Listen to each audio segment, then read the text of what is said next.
ada yang pingsan gitu ya, karena ada kebocoran NH3 dan SO3 gitu. Maka keberjadian si anak itu pingsan itu karena NH3 bukan karena SO3 gitu. Tapi itu semua juga tergantung dari kecepatan angin. Ini asumsinya kan angin diam, vakum, angin diam. Jadi laju ini juga kita menghitung dengan begitu banyak pengecualian. Ya, berikutnya itu adalah bagaimana kalau kita berhadapan dengan gas-gas yang tidak ideal atau non-ideal. Contoh gas non-ideal itu ya semuanya gas itu yang ada di alam ini adalah gas non-ideal. Jadi kalau kemudian ditanya gas ideal itu yang gimana gitu ya. Gas ideal itu gas yang modelnya itu seperti ini. Jadi kalau dicek itu gas ideal itu adalah gas yang memiliki volume tapi tidak punya massa. Ini kan seperti angin. Ada volumenya tapi massanya tidak ada. Atau mungkin dia punya massa, volumenya tidak ada. Ini kan ideal betul. Tumbukannya sempurna, ya, dan kalau antar gas dengan gas itu tumbukannya sempurna, dan dia tidak berhenti gitu ya. Ke energi kinetik rata-ratanya 2/3 RT. N per N aksen, 3/2 RT. N per N aksen. Ini gas ideal. Untuk yang gas non-ideal, mungkin nggak misalkan gas non-ideal yang kita sebut tadi, misalkan NH3, SO3, karbon dioksida, CO2, O2, N2, nitrogen, oksigen, itu gas-gas ideal. Nah, di alam ini semuanya gasnya non-ideal. Karena dia punya massa, punya volume. Gitu. Jadi non-ideal. Kalau dia non-ideal, maka kita punya hukum penyimpangan dari gas ideal. Jadi yang pertama, yang paling dikenal itu ada 4 kalau nggak salah. Yang terkenal ini, Van der Waals. Van der Waals ini paling terkenal, yang biasa kita, walaupun dia hanya mengkoreksi tekanan dan volume saja yang dikoreksi. Jadi hanya tekanan dan volume. Temperaturnya tidak dikoreksi, jumlah distribusi molekulnya tidak dikoreksi. Jadi kalau mau mengkoreksi semua ya tekanan dikoreksi, volume dikoreksi, jumlah distribusi molnya dikoreksi, temperaturnya dikoreksi. Kalau semuanya dikoreksi jadi repot ya. Jadi kita bingung menentukan tekanan atau volume yang teliti, yang detail, yang akurat dari sebuah gas. Ini adalah gas Van der Waals. Ya, itu adalah terakhir dari bahasan tentang gas ideal dan gas non-ideal. Ada pertanyaan tentang gas ini? Silakan.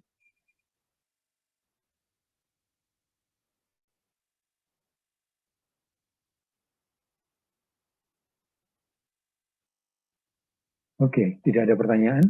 Baik. Kita lanjutkan, berikutnya adalah wujud cair. Berbeda dengan wujud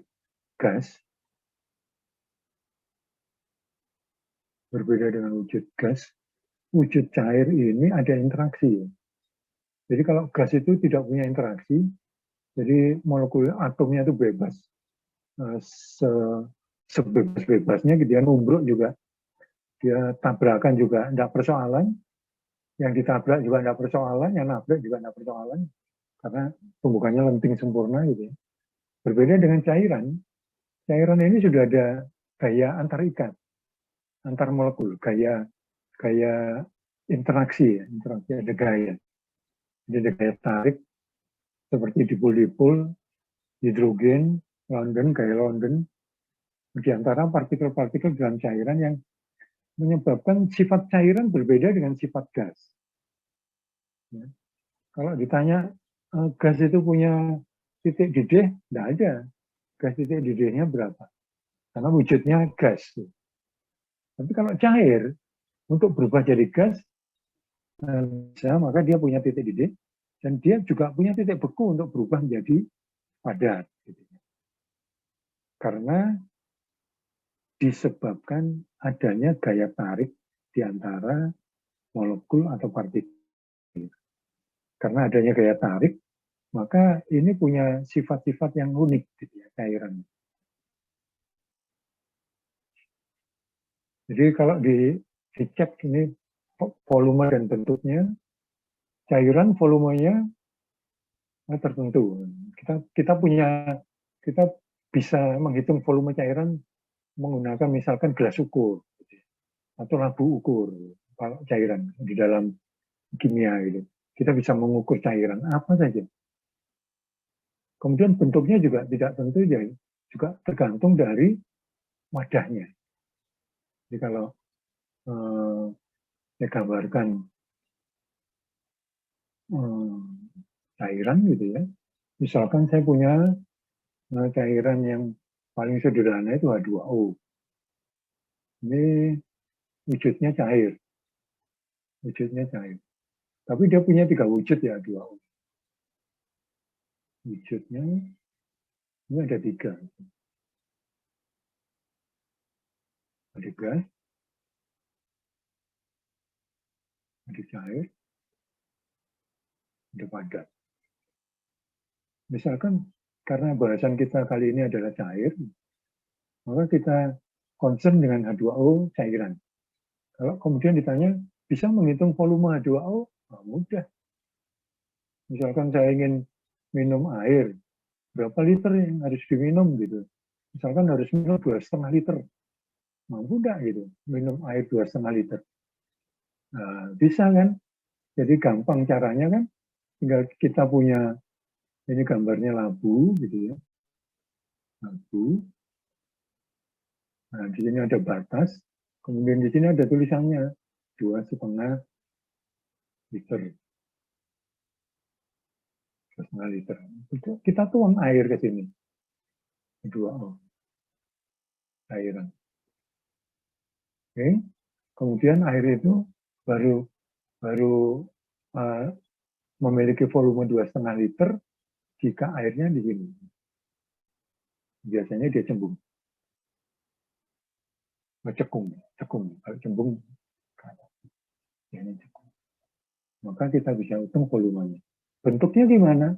Bentuknya mengikuti wadah. Gitu. Bentuknya cairan ya seperti labu. Ini namanya labu takar atau labu. Bentuknya sesuai dengan wadah. Nah, yang menarik yang tidak dimiliki oleh gas itu adalah cair itu punya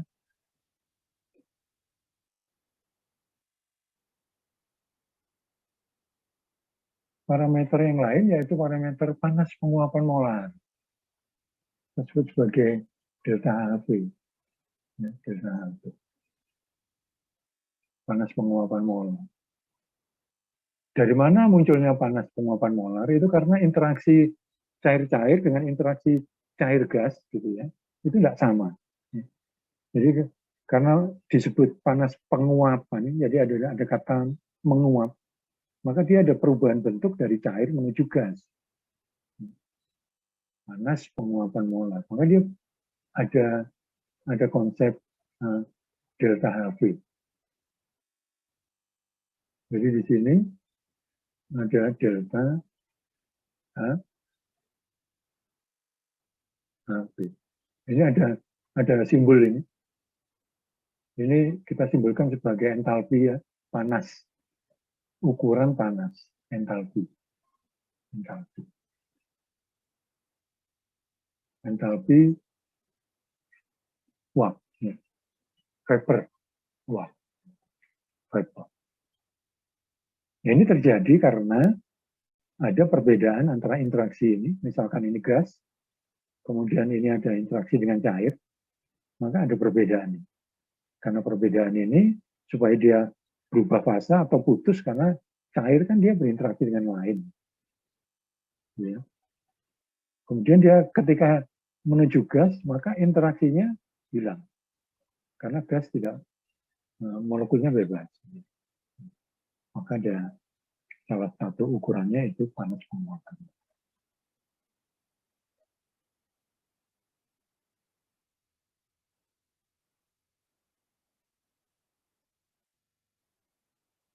Nah ini adalah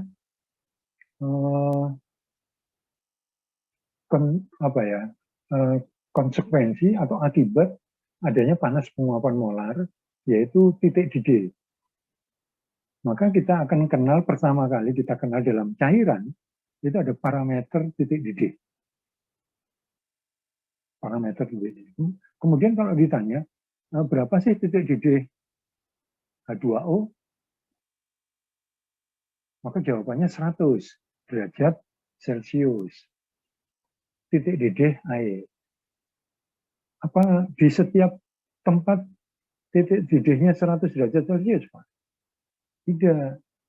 Titik didih normal, titik didih normal itu diukur pada 1 atmosfer, nah ini pada tekanan 1 atmosfer. Jadi kalau tekanannya berubah, maka titik didihnya berubah. Jadi contoh misalkan titik didih air di kota Surabaya itu 100 derajat Celcius, maka titik didih air di mungkin ada yang berencana untuk pergi ke Gunung Bromo gitu. Titik didihnya tidak 100 derajat Celcius. Ya, kenapa kok bisa berbeda? Gitu. Karena tekanan udara di Bromo, di puncak Bromo atau di kawah itu tidak 1 atmosfer gitu. Karena tidak 1 atmosfer maka titik didihnya berubah. Itu yang pertama kalau H2O. Yang kedua, ternyata masing-masing cairan itu punya panas penguapan molar dan titik didih yang berbeda. Jadi sangat berbeda dengan gas. Kalau gas tadi ukurannya tekanan, volume, kemudian temperatur gitu ya. Di cairan itu jenis gas saja berperan gitu. Jenis cairan ini berperan.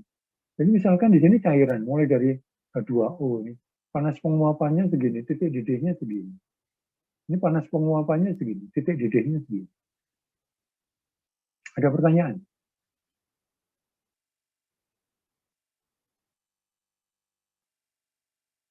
Jadi bisa diamati titik didih.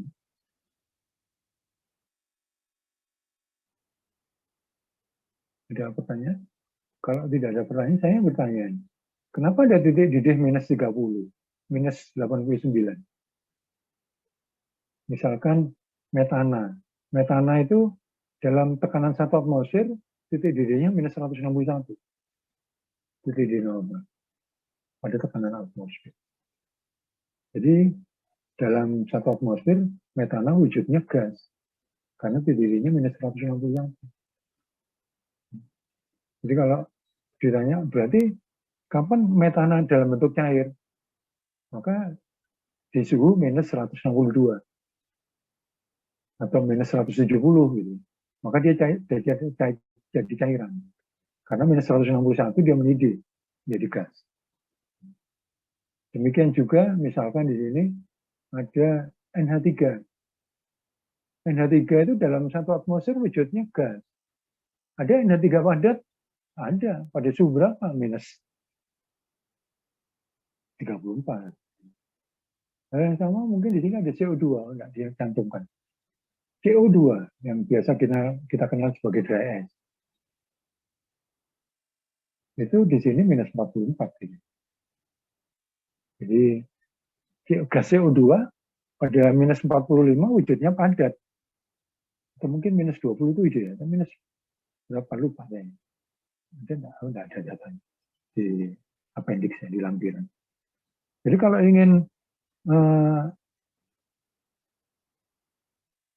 menggunakan dry ice atau es kering itu pada tekanan 1 atmosfer dia wujudnya padat.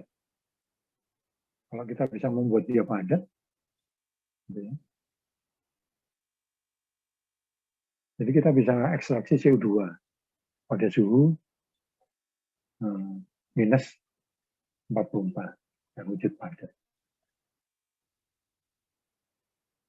Atau kita bisa membuat membuat salju buatan. Ada satu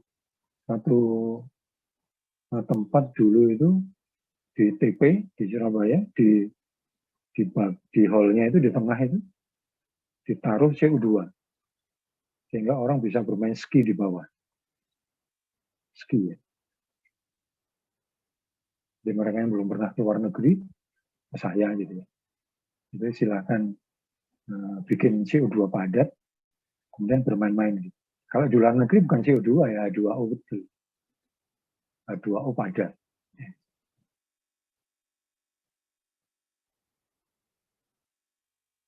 Nah, kemudian ini juga akibat adanya panas penguapan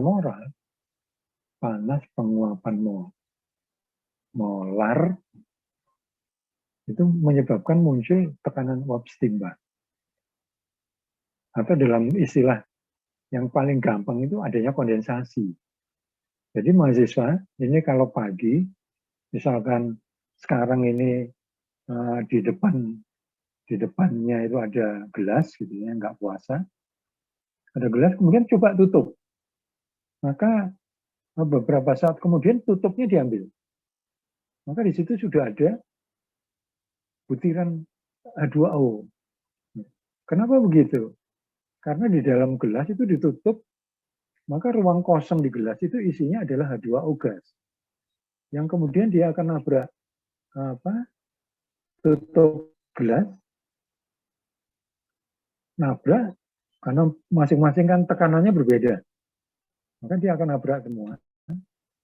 Kemudian dari fasa gas terkondensasi, jadi ada tekanan uap stimbangnya lewat, maka dia berubah menjadi cair. Maka di situ banyak butiran cair. Ini contohnya di sini adalah ini. Jadi kalau di sini H2O cair yang warnanya biru, kemudian ada H2O gas, makin lama antara H2O liquid dan H2O gas ini ada kesetimbangan tekanan.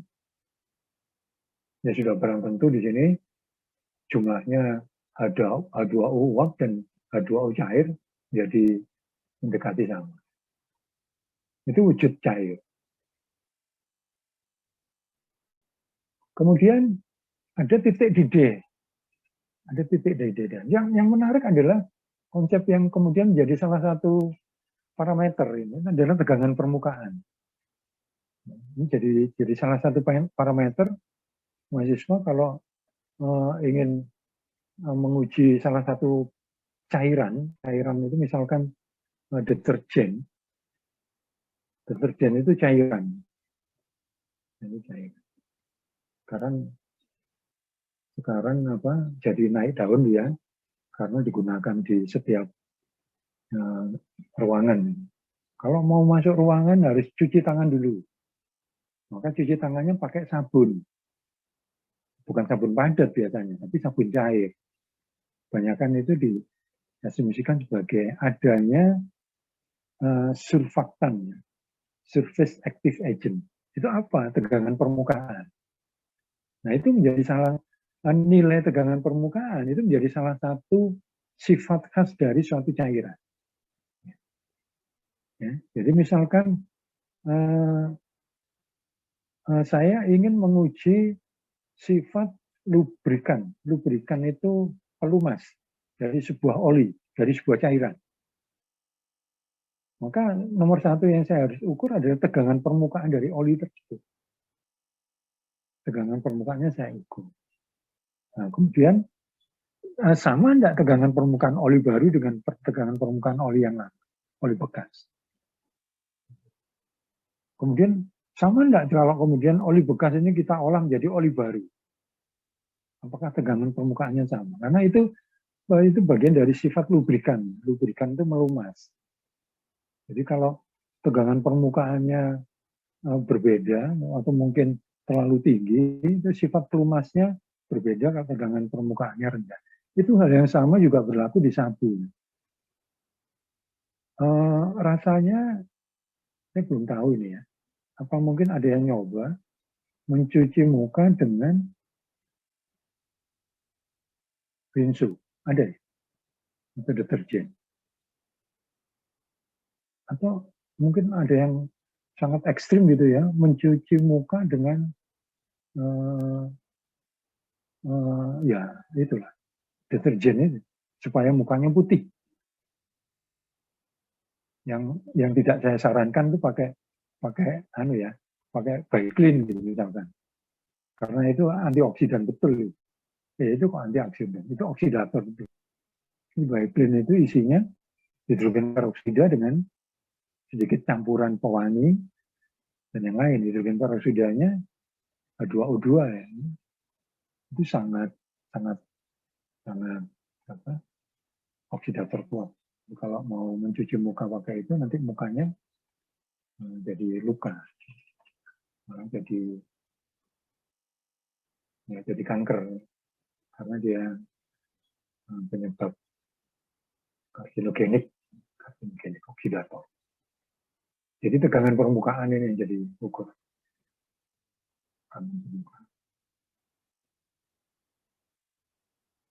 Apa sih tegangan permukaan itu? Nah, ini dicontohkan di sini. Jadi interaksi antara cairan itu dengan dinding. Interaksi cairan ini dengan udara dan cairan ini dengan, kalau cairan ini dengan dinding, tegangan permukaannya nanti cairan ini bentuknya bisa bisa cembung, bisa cekung, bisa cembung. Tergantung dari jenis cairan. Kalau cairannya misalkan air raksa, ini tegangannya lebih besar di sini. Jadi interaksi antara cairan dan interaksi antara cair dinding itu berbeda. Dia cekung atau cembung. Kalau tegangan permukaan itu interaksi antara cairan-cairan dengan cair gas. Kalau ini berbeda, maka muncul tegangan gaya.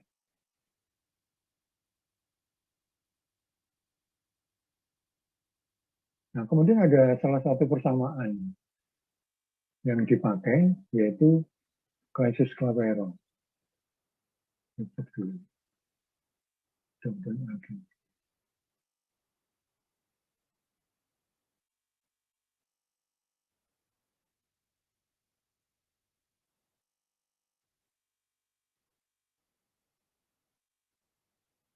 Loh, kok sudah ikatan di sini? Wujud padat. Oke, jadi saya tadi cari ada beberapa yang di PPT-nya Departemenku tidak dibahas.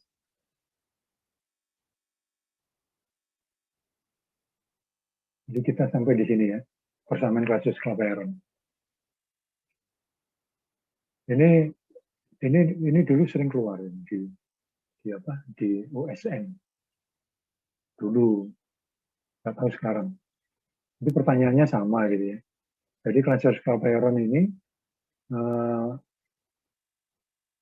menyatakan hubungan antara tekanan dan temperatur. Jadi kalau dilihat kaitan tekanan dan temperatur, contohnya tadi adalah titik didih gitu. Berapa titik didih air pada tekanan 5 atmosfer? Bila diketahui delta-nya dan R-nya tahu. Yang di sini contohnya nggak ada, saya bukakan itu dulu.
Beda-beda, beda bahasa. Oke, ada pertanyaan di cairan, jadi balik lagi ke cairan di sini sesuai dengan Clasius Clapeyron. Kita sampai di Clasius Clapeyron. Tidak tahu ini sesuai dengan jadi ini punya aplikasi gitu ya. Jadi kalau saya mau cek gitu, misalkan saya ingin mengetahui titik didih air,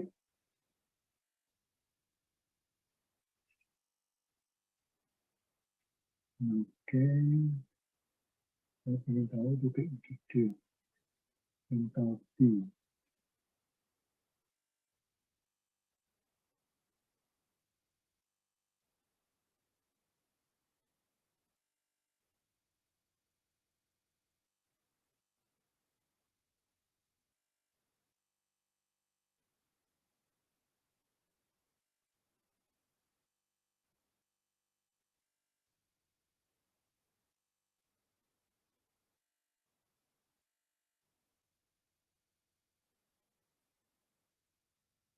Air, didih.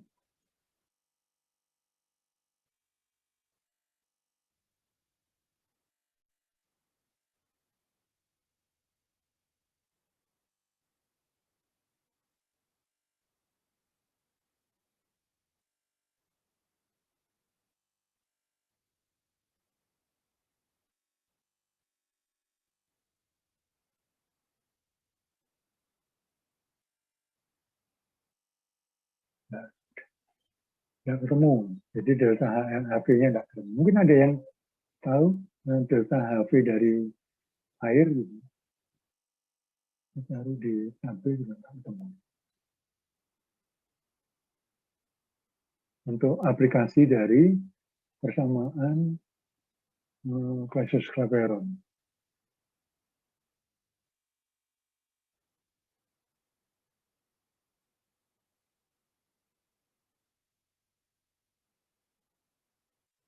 Nggak bisa.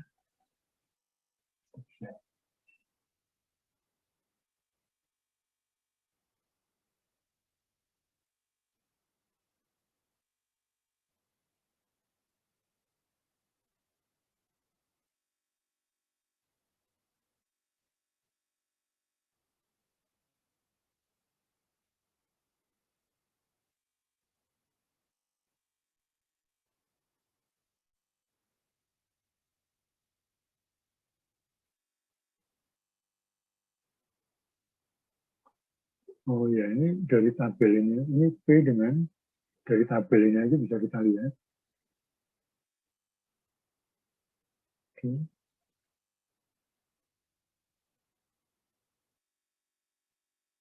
Oke. Baik. Baik. Tapi delta HV-nya tidak tahu, delta HV per R-nya. Jadi ini bisa diri.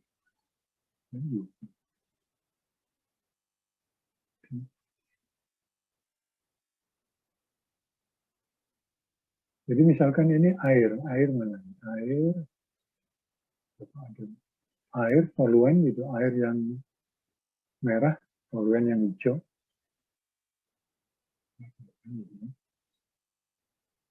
Di sini kita gunakan len ya, len P2 per P1 minus delta H per R, ini seperti 1, seperti 2.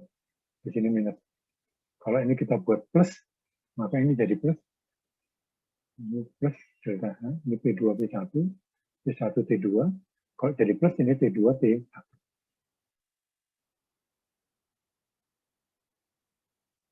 Ya, gitu.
Ya.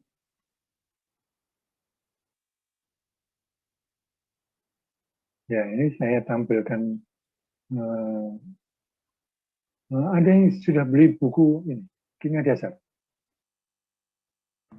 Sudah, Pak. Muhammad. Eh, Muhammad bisa menampilkan, menampilkan bukunya. Muhammad saya jadikan co-host ya. Enggak bisa ya. Menampilkan bukunya di sini berarti kan harus difoto. Oke, saya nggak tahu apakah ini bukunya cocok.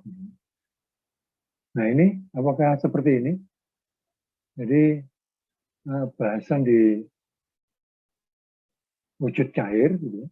Untuk yang Clasius Clapeyron itu adalah temperatur penguapan. Jadi gambar 410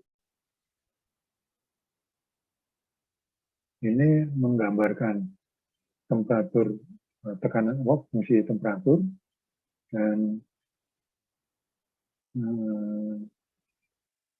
kita mulai dari ini ya.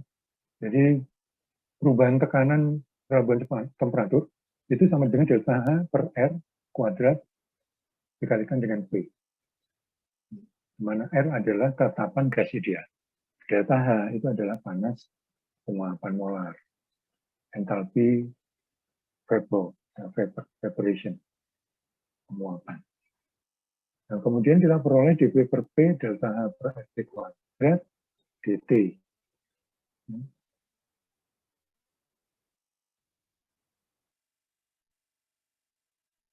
Jadi ini persamaan dua-dua ini ada yang kurang ya. Persamaan dua-dua di kalau saya tolong nanti diperbaiki. Di persamaan dua-dua itu tadinya adalah dP kan per dt sama dengan apa itu? Minus ya. Karena dulu. Bukunya dalam bentuk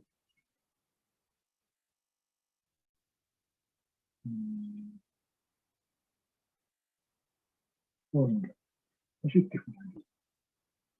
Delta H per RT kuadrat. Ini delta H per RT kuadrat kalikan dengan P. Ya. Oke, kemudian ini menjadi dP per P sama dengan delta H per RT kuadrat. Maka ini jadi variabel ya, variabel, misalnya variabel. Ini diintegralkan, ini kemudian diintegralkan. Jadi ini hasilnya adalah ln P bergerak dari P1 sampai P. Yang ini hasilnya adalah minus ini delta H per R dikalikan hasil integrasi ini seperti adalah minus seperti ini bergerak dari P1 P2 ini. Jadi hasil integrasi ini kan hasilnya ini kan begini integrasinya. Nah ini hasilnya adalah seperti minus seperti. Sehingga kita peroleh bersama Clasius Clapeyron yaitu ln P2 minus ln P1 sama dengan minus delta H per R. Nah ini mestinya kan seperti 2. Nah itu yang membedakan tadi itu soalnya minus seperti yang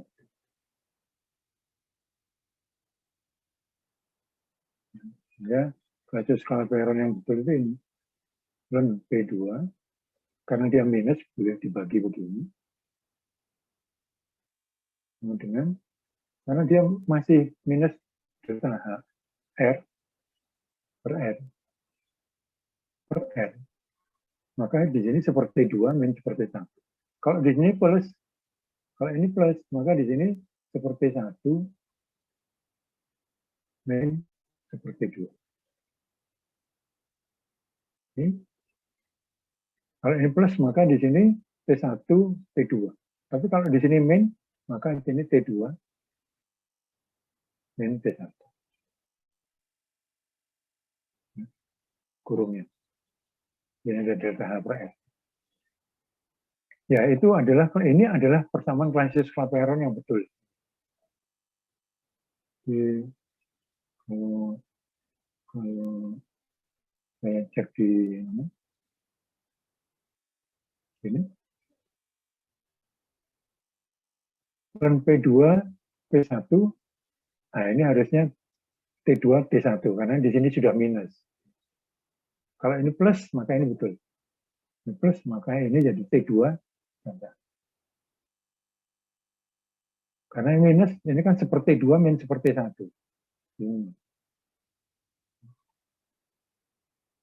Ada pertanyaan? Jadi ini saya perbaiki. Ini bisa diganti enggak ya? Ganti. Tempelan. Tempelan kok bisa ya ini minusnya? Enggak Dewi.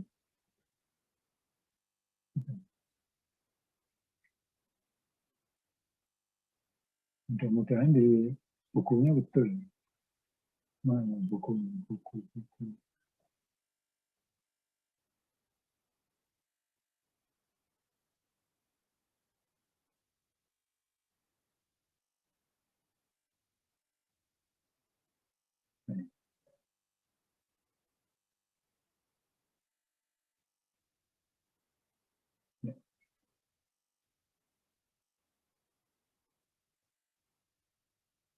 Ya, ini karena beda tampilannya.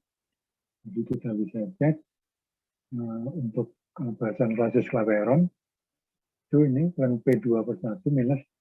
Nah, ini karena minus, maka yang betul ini seperti 2 min seperti 1. Pertama 27 ini sudah betul. Kalau yang di slide itu tadi salah.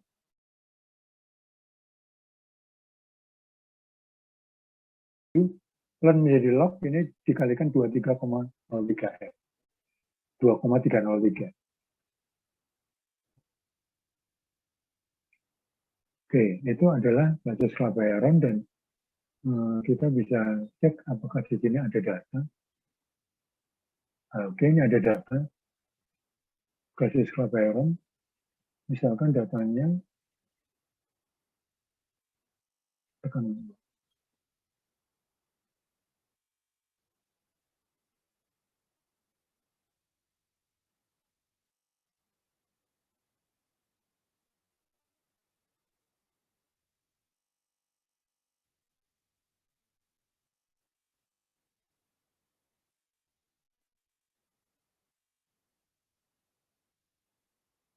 Ya, ini baru ketemu ini.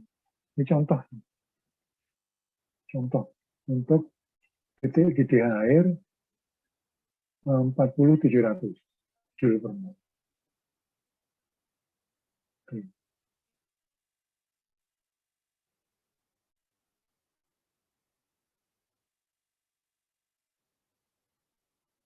Oke, saya punya air ini dibawa oleh seorang mahasiswa, ya, UTS di Surabaya. Kemudian air ini dipindah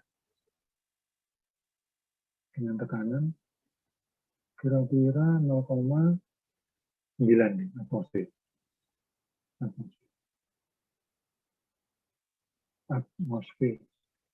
Jika delta H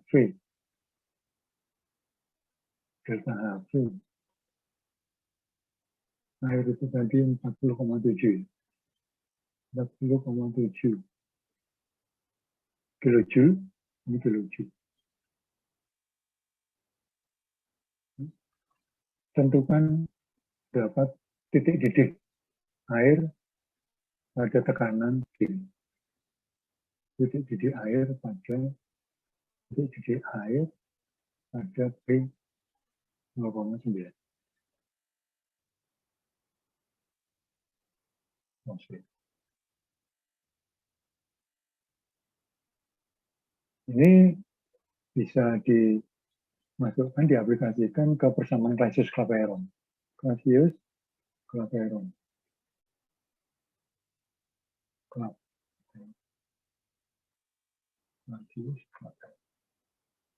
Samaannya adalah kita gunakan P2.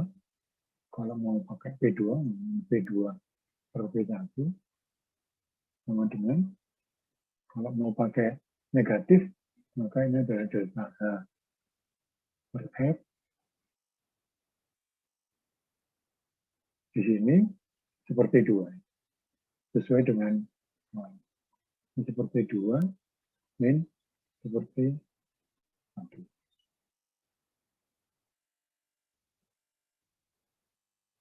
Oke, data yang kita ketahui P1 itu 1 atmosfer karena titik didih air ini. Didih air 1 atmosfer. Ini T1-nya 100 Celsius.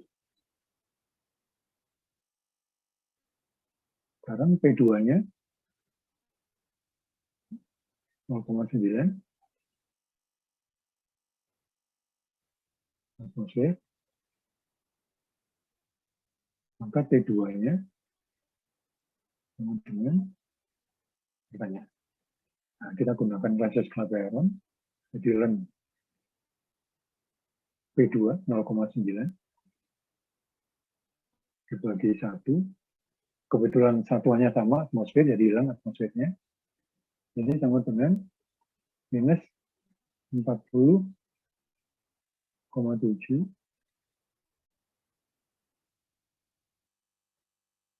dibagi R-nya dalam satuannya ini kilojoule ya. Kilojoule. Kemudian R-nya dalam satuan kilojoule sekitar berapa? 2,3 ya. Kira-kira. 0,98 atau 2,3 ya, lupa. Ada yang ingat? Berapa nilai R dalam satuan joule?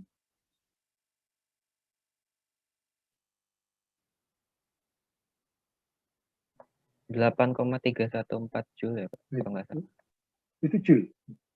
Oh ya, 8,314 joule. Nah, bukan kalori ya. Oke. Thank you, Muhammad. Jadi ini kita ke sini, ini 8,314 joule ya. Ini satunya joule. Ini kilojoule. Kemudian yang ditanyakan seperti 2 dikurangi minus 1/100 karena misalnya 100. Karena di sini Kelvin, maka di sini juga barang tentu Kelvin. Tapi kan tidak persoalan ya, karena ini delta. Tapi boleh saja dipindahkan. Jadi ini adalah ln 0,9. Kemudian ini minus 40.700 joule dibagi 8,314 joule Kelvin mol. Ini dikurangi seperti 2 min, karena ini ada Kelvinnya ya. Nah, lupa ini satuannya Kelvin. Ini joule Kelvin mol. Ini joule per mol. Maka molnya hilang, joule-nya hilang, Kelvinnya hilang di sini. Nah, satuannya nanti ini delta. Pakai Kelvin. 3, 7, 3. Nah, ini diselesaikan, maka kita peroleh P2. Oke, ada pertanyaan? Nah, saya khawatir ini ada yang, jangan-jangan ada yang nggak bisa menghitung ini.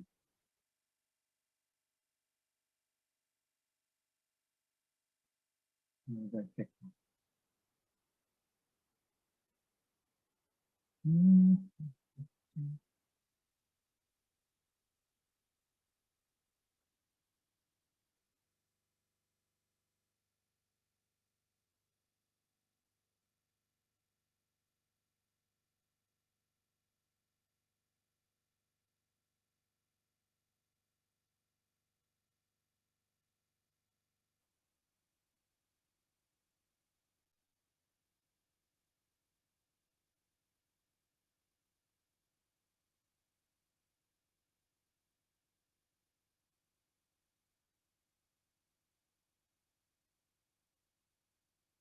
Mungkin belum.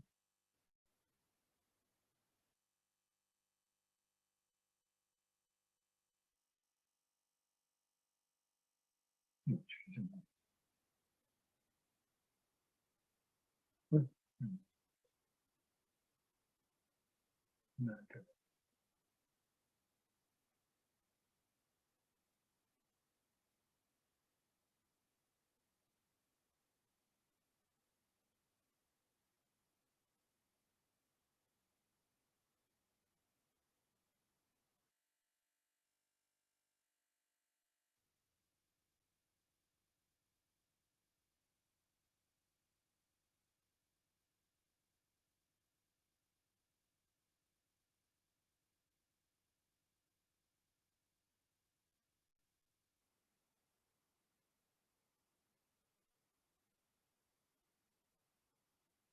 Ya.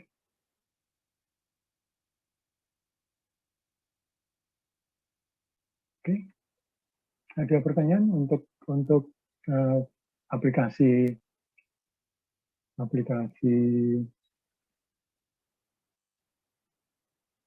bersamaan Clausius Clapeyron, hubungan tekanan dengan temperatur. Ya. Jadi kalau ditanya berapa titik didih air pada tekanan 5 atmosfer, maka kita bisa hitung menggunakan Clausius Clapeyron. Oke, kemudian bahasan berikutnya tentang cairan itu adalah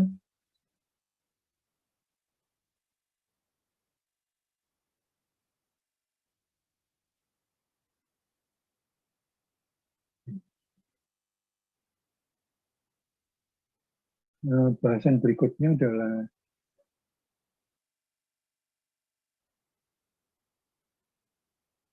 ini kok 7 kok 1,3. Bahasan berikutnya adalah ini ya. Jadi ada beberapa sifat yaitu tegangan permukaan. Jadi bagaimana menghitung tegangan permukaan.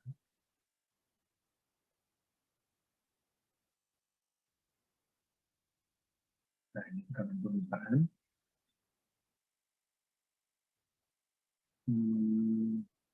Rumusnya mudah-mudahan dikasih. Enggak dikasih. Rumusnya ini. Jadi ini tegangan permukaan ya. F sama dengan 2πr gamma cosinus theta. Jadi kita menghitung gamma.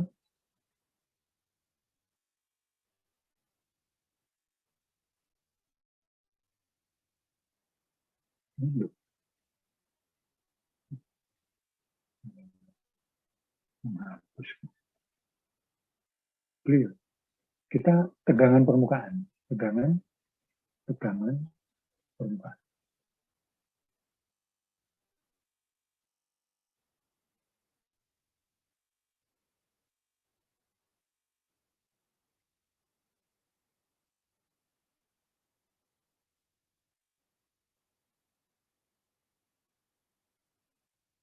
Oke. Ini simbolnya adalah gamma. Simbolnya. Nah, tadi dicontohkan tegangan permukaan dari satu cairan itu tergantung dari apakah cairan membasahi atau tidak membasahi. Jadi dia cembung atau cekung. Tapi intinya ini adalah konsep dari kapilaritas. Jadi kalau saya punya cairan, ini cairan, kemudian cairan ini saya celup kapiler, maka cairan ini akan naik. Sesuai dengan, karena di sini ada tegangan, kemudian di sini ada tegangan, ini tegangan gaya, sehingga ini jadi naik sampai batas tertentu. Nah, kemudian di sini berapa nilai gaya. Maka kita bisa hitung menggunakan konsep ini, yaitu adalah 2πr ya. Nah, berapa tadi? 2πr. Jadi gayanya, gaya ke atasnya itu adalah 2πr 2 biji. Jadi gaya ke atas yang ditimbulkan ini F itu adalah 2 kelilingnya apa? Kapiler dikalikan gamma dikalikan kosinus theta. Itu adalah ini sudut di sini. Nah, kita bisa menghitungin gamma. Kalau kapilernya sama, maka ini sama, kosinus tetanya gantung. Jadi gayanya begitu. Sehingga kita bisa menghitung ini adalah cara menghitung tegangan permukaan secara mutlak. Jadi teknisnya itu biasanya kalau ini dari orang-orang oli yang suka digas dan oli gitu, oil, itu dia biasanya tidak menggunakan konsep ini karena tetanya sudah susah dihitung. Biasanya menggunakan metodenya adalah metode cincin. Jadi cincin itu modelnya adalah ring yang bulat ini. Kemudian ini ditarik. Maka antara padat ini dengan cairan itu kemudian ada tegangan. Nah ini kemudian ini masuk ke dalam F gaya, masuk ke ke pendulum. Jadi di sini ada pendulum, di mana pendulumnya ada jarumnya yang bisa mengatur berapa gayanya ini. Itu cara mutlak. Nah yang kedua itu adalah cara relatif. Jadi kita membandingkan, misalkan kita sudah tahu tegangan permukaan air misalkan 47 satuannya gaya per sentimeter kuadrat. Tegangan permukaan. Dina per cc. Atau paling gampangnya biasanya satuannya apa ya? Kalau puasa viskositas. Kalau ini tekanan.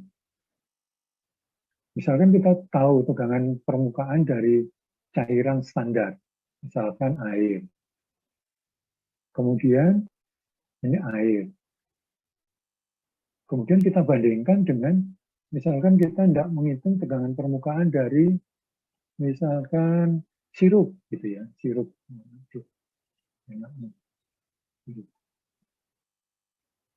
Temperatur yang kita gunakan sama ya. Jadi kita tuang di sini, kemudian kita masukkan pakai metode tetes. Metode tetes. Jadi kita celupkan di sini, kemudian ini kita tutup, kemudian kapilernya kita tarik. Ini biasanya pakai pipet atau pakai pro pipet gitu. Pakai pipet ukur itu. Kita celupkan, kemudian sampai volumenya sama, misalkan sampai naik ke 2, ini angkanya ke 2 cc gitu. 2 cc, 2 cm kubik. Kemudian kita hitung berapa jumlah tetesannya untuk air dan berapa jumlah tetesannya untuk sirup. Gitu ya. Maka kita tahu jumlah tetesannya itu berapa dan kita tahu tegangan permukaan air itu berapa, maka kita bisa hitung tegangan permukaan sirup itu sama dengan angka relatif dari tetesan dikalikan, jadi ini bisa terbalik gitu, dari tegangan permukaan air.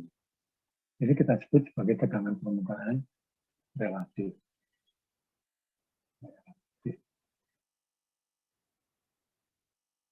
Oke. Itu hal yang sama juga berlaku untuk viskositas, ya, kekentalan. Kekentalan itu cara mengukurnya mirip dengan tegangan permukaan. Jadi kalau ada yang ingin menguji misalkan oli gitu, misalkan oli sama di sini. Tapi kalau kekentalan kita menggunakan alat yang namanya ini ya di sini metode apa itu dung itu neker kelereng atau bola gitu ya. Jadi di sini ada bola. Ini ada bola. Kemudian bola ini kita balik gitu. Balik sampai menyentuh di sini. Nah, kemudian di sini ada batas, batas, batas. Kemudian kita hitung batasnya ini tetap, yang kita hitung adalah waktu T. Sehingga nanti kita peroleh relativitas waktu. Waktu yang relatif antara misalkan cairan dengan sirup. Jadi kita bolak-balik. Di cairan H2O kita masukkan ke sini, kemudian kita hitung berapa waktunya, kita balik sampai 3 kali, kita peroleh data waktu alir, ya, waktu alir dari bola. Kemudian cairannya kita ganti sirup, maka kita akan memperoleh viskositas relatif.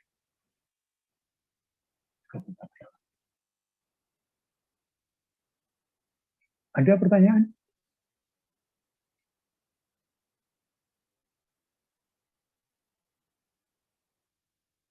Ada, ya, silakan.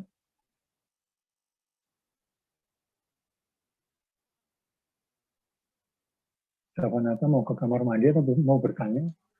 Mau izin Pak kamar mandi.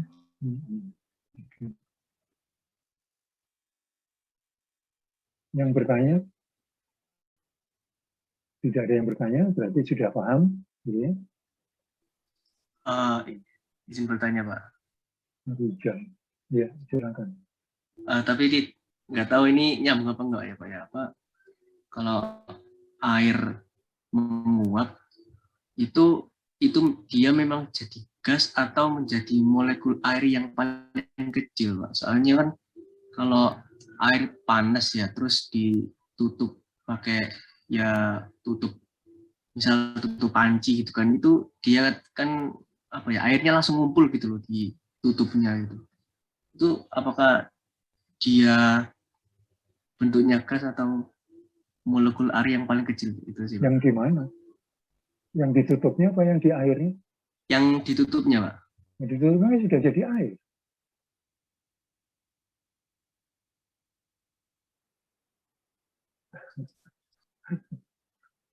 Ini konsepnya kondensasi. Itulah tekanan uap setimbang namanya. Tekanan uap setimbang. Jadi kalau kamu misalkan Arijal, nanti puasa Arijal? Enggak. Iya Pak, puasa Pak. Oke, nanti gitu ya. Nanti kalau buka, coba kopi. Kopi taruh di cangkir, kemudian kamu tutup. Kopi dingin, jangan kopi panas. Kopi dingin saja. Tutup. Kemudian kamu cek tutupnya itu. Apakah air yang ada ditutup itu sama dengan kopi? Apa jawabannya?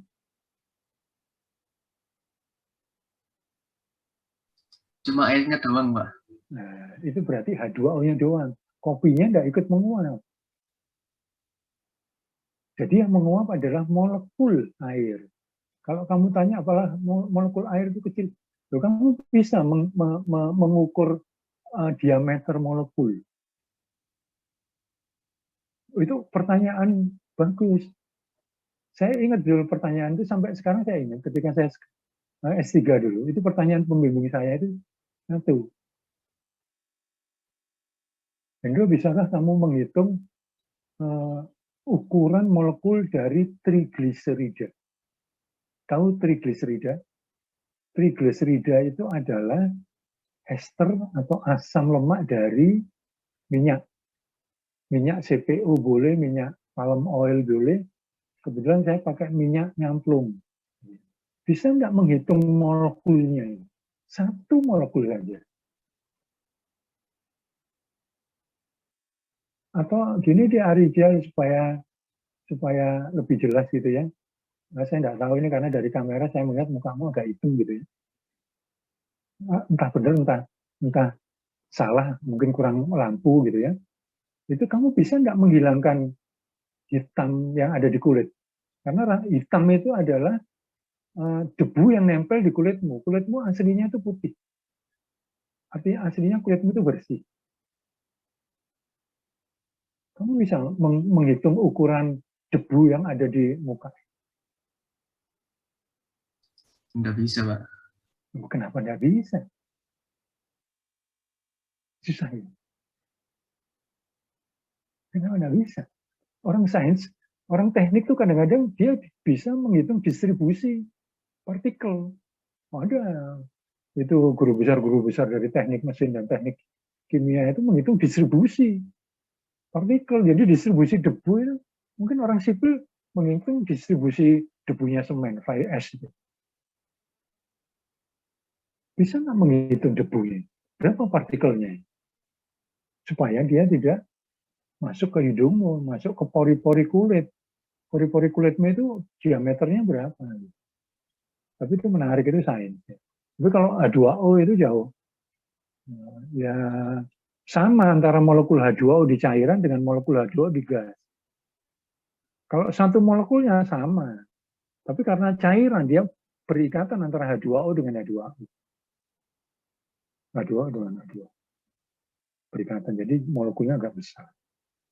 Hal yang sama juga berlaku jika kamu membuat Milo, membuat susu, membuat kopi. Gitu ya. Dicek deh.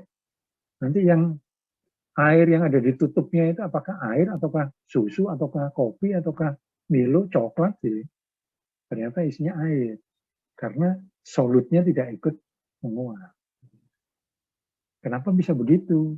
Ikatannya tidak sama. Interaksi antara air dengan kopi, kopi dengan kopi, air dengan air, itu tidak sama. Sains sampai mikirnya gitu, orang sains. Kalau Arijal kan orang teknik, mikirnya mungkin tidak jelimet gitu.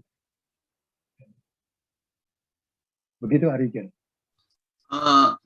Berarti itu Pak, kalau misal ada dua cairan, terus dikasih titik didih, dikasih panas gitu ya, itu berarti yang menguap itu yang punya titik didih yang lebih rendah dulu ya Pak. Maksudnya iya, dia nggak nyampur gitu, maksudnya ikut jadi satu. Ya, itu kalau itu namanya bukan larutan, itu campuran, koloid. Seperti hanya kopi, coklat, susu itu koloid. Tapi kalau kamu bicara larutan, misalkan gini, ada larutan namanya alkohol. Sekarang dia jadi bioetanol atau. Kemudian alkohol itu ikatan antara molekul alkohol C2H5OH dengan H2O. Sekarang saya punya alkohol 5%. Alkohol ini cuma 5%, itu airnya 95%. Alkohol titik didihnya 70, air titik didihnya 100. Kemudian kamu ingin membersihkan alkohol dari itu supaya isinya air saja. Karena mungkin kamu berada di suatu tempat gitu ya, dan kamu kepingin minum air yang tersedia alkohol. Bisa nggak memisahkan Arijal? Dipanasi Pak. Dipanasi, maka mestinya alkohol akan menguap lebih dulu daripada air, kan begitu. Iya. Itu asumsinya kalau alkohol tidak berikatan dengan air. Tapi kamu pernah lihat alkohol, Arijal?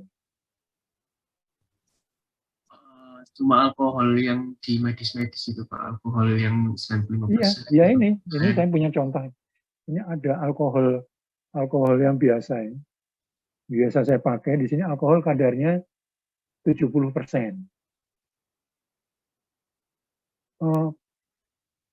Wujudnya apa? Alkohol ini cair. Ya.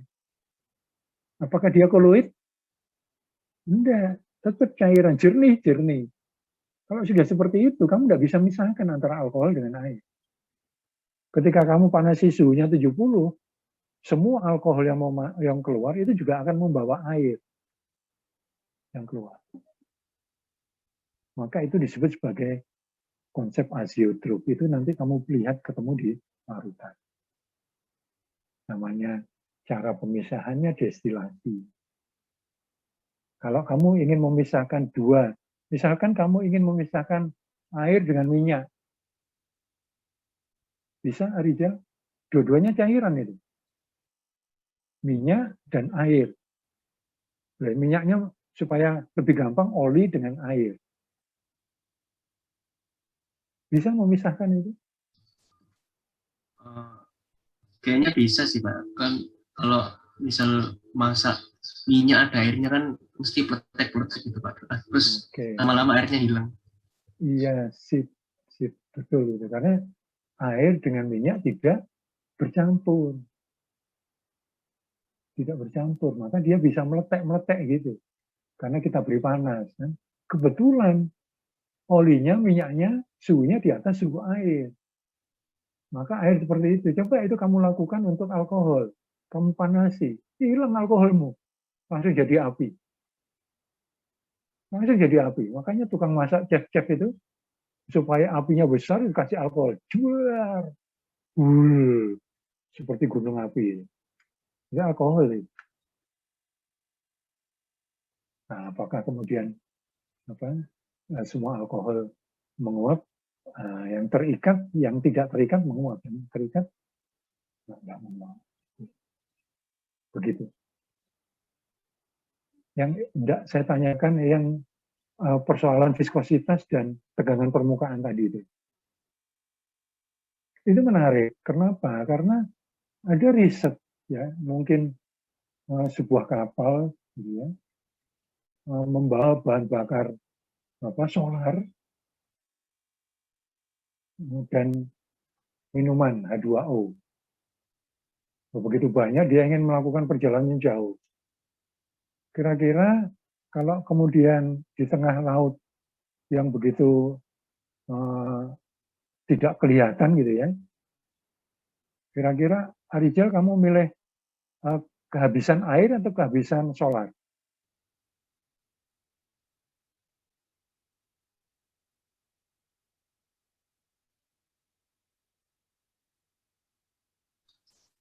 Bingung Pak. Kan kamu tinggal milih doang. Yang bingung kan yang jadi penumpang. Kan kamu tidak ikut penumpang. Kamu cuma milih aja. Kehabisan solar aja sih Pak. Kehabisan solar. Berarti Iya. kamu terapung-apung di laut. Hanya minum air gitu kan.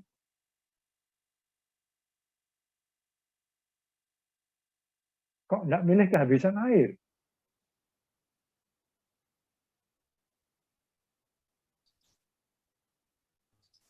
Kalau air gimana ya Pak? Kalau air kebutuhan juga sih Pak. Bukankah di sekitarmu ada air laut? Iya, tapi itu ada garamnya Pak. Ya kan bisa dipisahkan.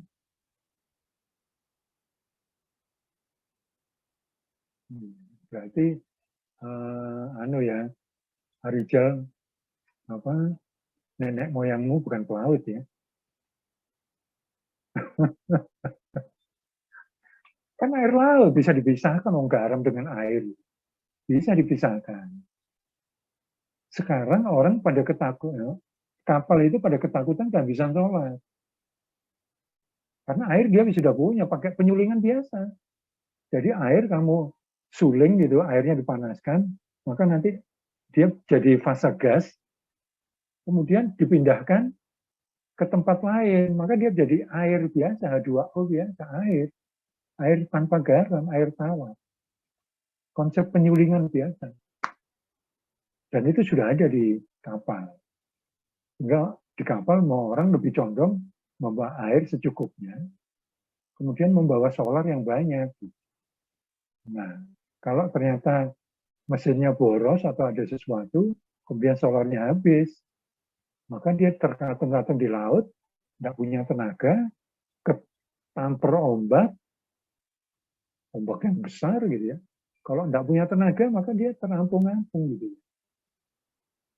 Maka sekarang risetnya itu adalah bagaimana mencampur solar dan air menjadi bahan bakar. Walaupun energinya kecil, tapi tetap dia bisa menjalankan penggerak roda, putaran, mesin. Mungkin nggak solar dicampur dengan air? Enggak Pak. Kenapa kamu mikirnya enggak? Kamu seolah-olah enggak mungkin gitu ya. Hal yang terpisah dengan jelas gitu ya, enggak mungkin bercampur gitu ya. Memang sih tidak mungkin gitu ya. Karena teknologi ini baru tahun 2020. Jepang yang sudah menemukan,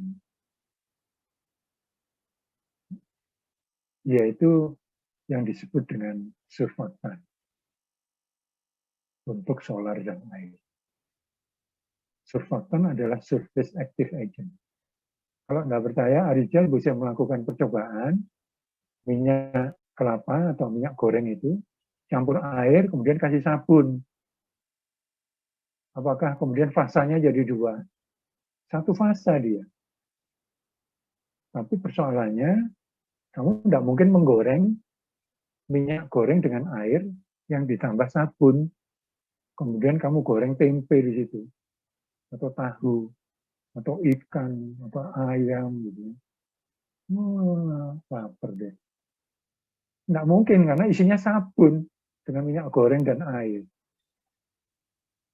Jadi itu nggak berlaku karena sifat minyaknya jadi turun, sifat airnya juga menghilang. Nah, sekarang arahnya ke sana semua ya. Riset-risetnya ke sana semua. Jadi bagaimana menggabungkan hal yang tampaknya itu seperti halnya bagaimana kalau kapal selam itu memang kalau itu saya bingung karena dia banyak fisiknya. Ya, tekanan itu juga fisik. Jadi manusia itu mestinya di darat hidupnya, tidak di bawah laut. Kalau memang mau di bawah laut ya siap-siap gitu karena tekanannya tinggi. Jadi tekanannya tinggi ya di bawah laut. Tekanannya tinggi. Jadi bisa meledak. Gitu.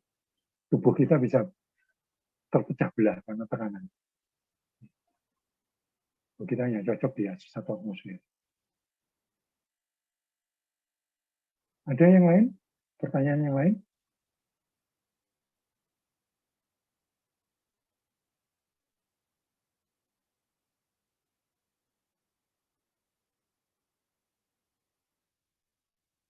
Oke, kalau tidak ada kita lihat bahasan berikutnya dari buku itu.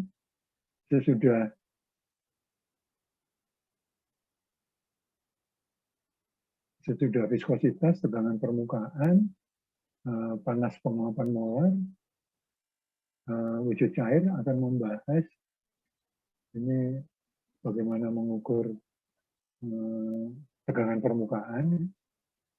Ini tegangan permukaan, viskositas. Viskositas, kalau yang viskositas mutlak diukur pakai oswald. Ini menggunakan viskositas relatif, menggunakan metode waktu alir. Jadi sudah viskositas, kita akan bicara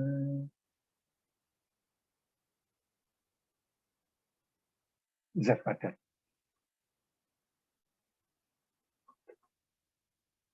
Ini zat padat.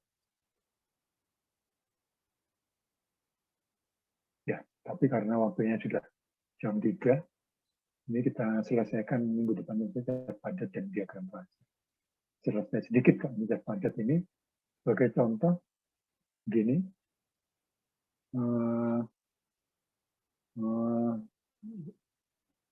saya tanya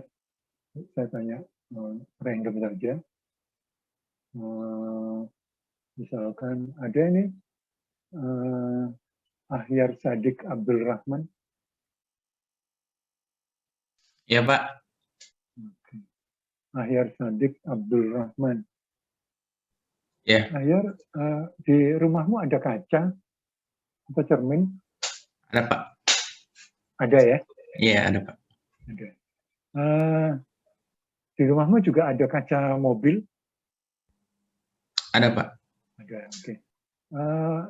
Saya tidak menyuruh kamu memecahkan gitu ya. Bisakah kamu membedakan kaca jendela dengan kaca mobil?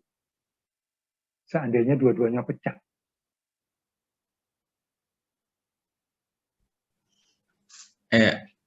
Beda apanya, Pak? Ya, beda hasil pengamatanmu pada pecahannya. Enggak, Pak. Kalau kaca mobil gimana? Kalau kaca jendela gimana? Kalau kaca jendela mungkin lebih tebal, Pak. Kalau dia pecah gimana? Apakah bisa seperti kaca jendela yang pure gitu ya? Kaca jendela kan kalau pecah dia berkeping-keping. Kalau kaca mobil apakah begitu? Tidak, Pak. Tidak kan? Iya. Oke, bedanya di mana? Di ketahanannya. Sifatnya tidak sama. Sifat. Sifatnya tidak sama.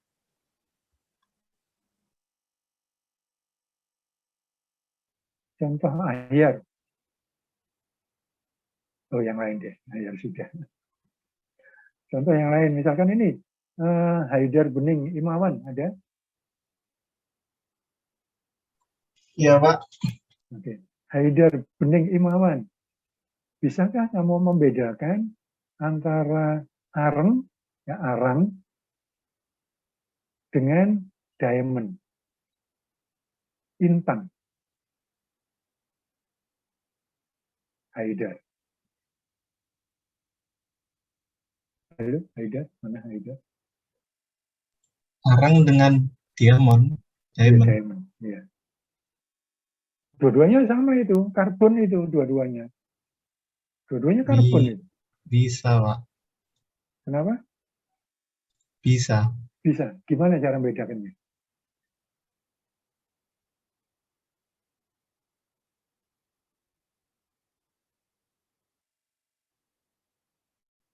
Bukannya dari fisiknya udah kelihatan ya, Pak?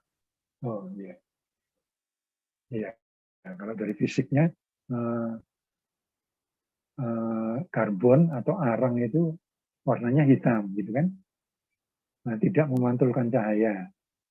Kalau diamond, warnanya berkilau, memantulkan cahaya.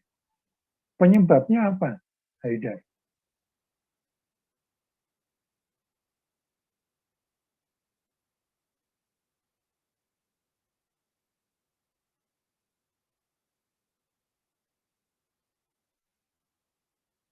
Ada satu kunci di dalam zat padat itu.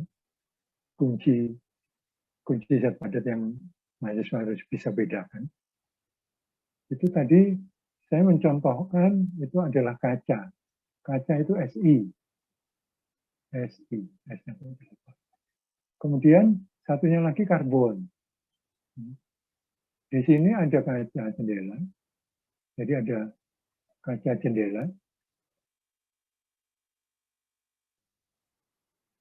Atau mungkin juga ada kaca kristal.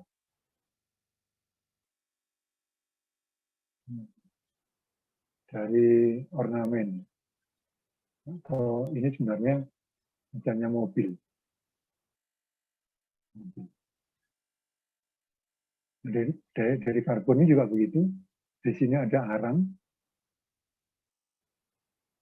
Kemudian ada diamond, intan.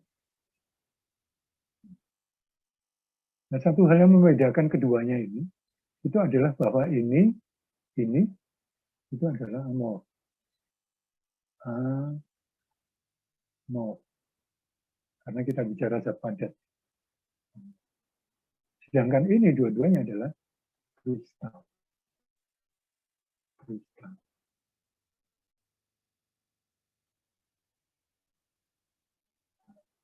Nah, sekarang kita harus bisa bedakan. Kalau misalkan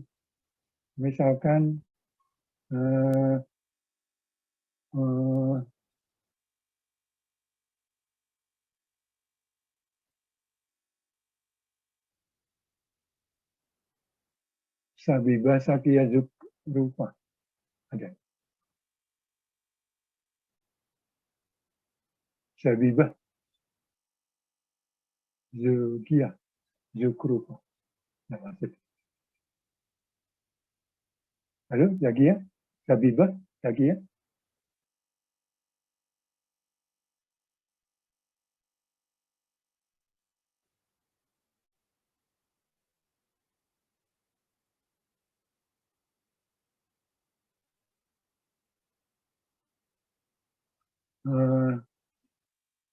Tapi pertanyaan saya apa tadi ya, Pak? Bisa lupa. Saya lupa pertanyaannya. Bisa membedakan ini antara senyawa amorf dengan senyawa kristal? volunteer, ayo sebelum 3. Ada yang bisa membedakan amok dengan kristal? Misalkan contohnya begini, saya punya tepung, ya. Satu tepung kanji, satu tepung tapioka. Satu tepung kanji, satu tepung tapioka. Satu bersifat amok, satu bersifat kristal. Mana yang bersifat amok, mana yang bersifat kristal? Ada yang tahu?